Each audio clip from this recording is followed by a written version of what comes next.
I'm about to take this door card off, this Land Rover 90. And I want to show you one or two little things that you should know so you don't break the panel.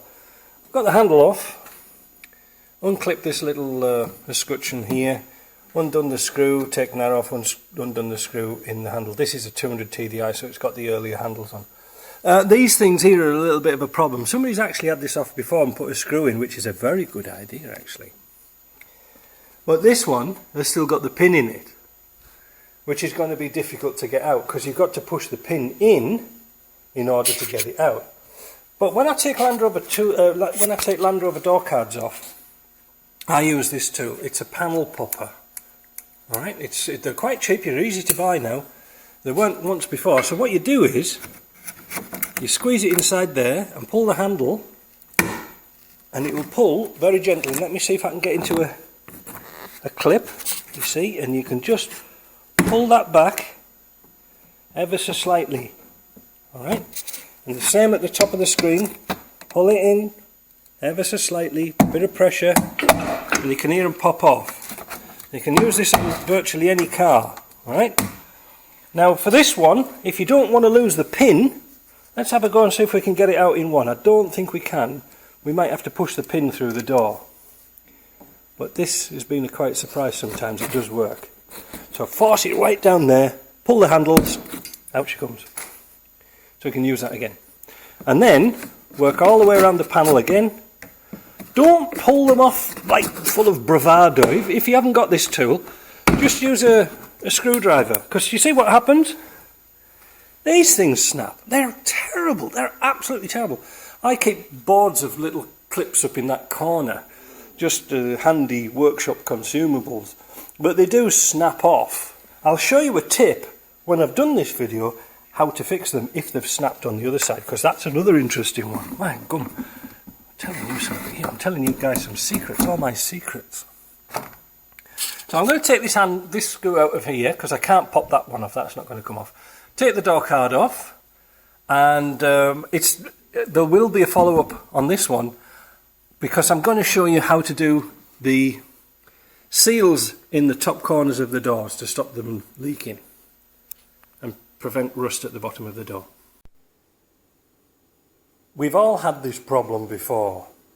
It happens every time. Even though you try to take these door cards off as carefully as you can, the clips break off, these things. These are blue box ones, but it doesn't matter who makes them because they're all as bad as each other. MXC 1800. I've never had anything that's good yet to hold these doors on. They always break off. So I'm going to show you now how to fix them, because you can quite easily fix them. And you only need a few little tools.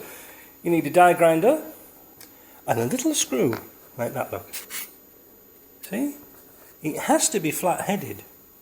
A little countersunk screw. And what we're going to do is we're going to die grind off the top of that head. Drill a hole in it, and these are just long enough to go through. Now if you've noticed, these are actually got a square head on. These are called Robertson screws in Canada, and in my opinion it's best thing to come out of Canada since polar bears. Now these aren't magnetic, but you put them, it's usually difficult to do it with one hand, but you put them on the end of your screwdriver and there's a slight taper in the square. Look at that. You can do anything with it, it won't come off. It won't come off until you pull the screwdriver out. Isn't that clever? You try doing that with a flat blade or a Pozidrive. You have to have a magnet on it. And in some instances, magnets are a no-no. So here we go. We're going to take this off.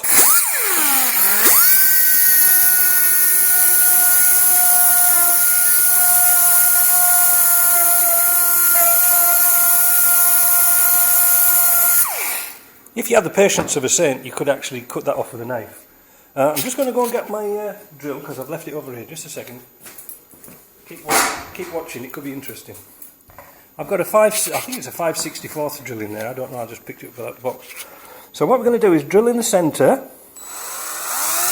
Whoops. I might just have to edit this bit because I'll need to use two hands.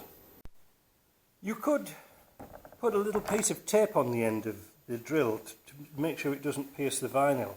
But what I do is I just simply, that's why I needed two hands, I need to put a hand underneath and just feel the drill as the pressure's coming through without piercing the vinyl.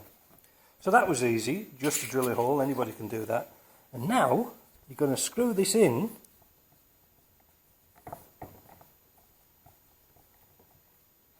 making sure it doesn't come out the other side naturally.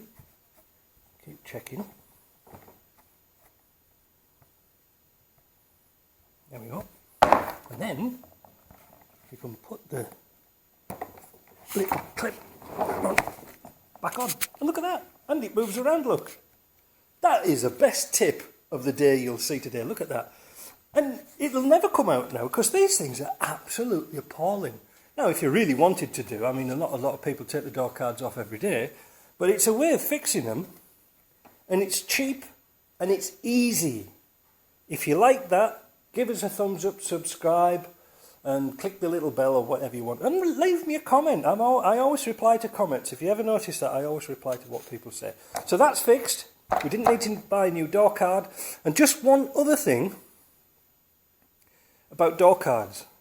The old original ones are far better than the new plastic ones. I know we haven't got much of a choice with the door cards, but I've messed about so long with the new ones trying to get them to fit properly and get all these pins to line up. You'll see probably why I've got these great big long screws here. Because the panels are black, I actually screw them to the frame. It's a bodge. But unfortunately it's the only thing we can do. These are actually drywall screws, and they've got a rounded head so they don't catch the vinyl or the rubber. So there you go, so you've learned some tips about door cards.